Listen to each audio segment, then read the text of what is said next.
Anak laki-laki itu tidak sengaja menjatuhkan boneka di bawah jembatan layang, tapi pengemudi yang lewat mengira itu adalah orang sungguhan dan langsung mengerem sekuat tenaga. Namun pada akhirnya bus tetap terbalik karena inersia, dan kemudian kendaraan di belakangnya juga mengalami tabrakan serius satu demi satu karena tidak menghindar tepat waktu. Namun saat ini anak rambut pirang itu menunjukkan senyum jahat di wajahnya. Tak lama kemudian polisi menerima alarm dan bergegas ke tempat kejadian. Keduanya begitu ketakutan hingga langsung bersembunyi di selokan. Anak itu membujuk sepupunya untuk menyerah, tapi sepupunya mengatakan kepadanya untuk tidak mengumumkannya ke publik. Setelah kembali ke rumah pada malam hari, laporan kecelakaan mobil yang serius ini muncul di berita, tapi untungnya tidak ada yang tewas. Keesokan harinya mereka menyelinap ke sebuah pabrik lagi, mengambil batu dan mulai memecahkan kaca.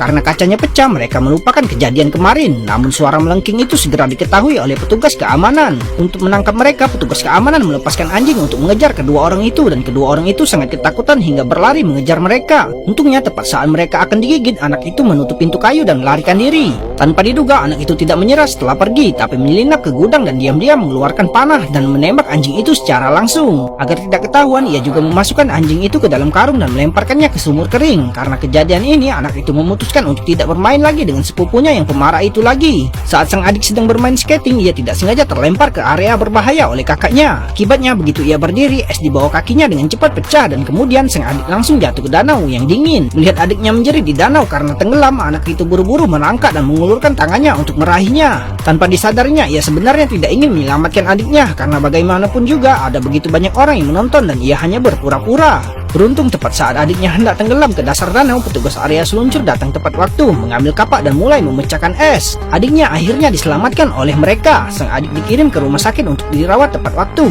Ia perlahan-lahan terbebas dari bahaya kehidupan. Semua orang mengira itu kecelakaan, tapi anak itu mengira itu sengaja dibuat oleh sepupunya. Malam harinya, ia menyelinap ke bangsal adiknya di tengah malam. Tepat saat ia hendak mengambil bantal adiknya, sang ibu tiba-tiba terdengar dari belakang.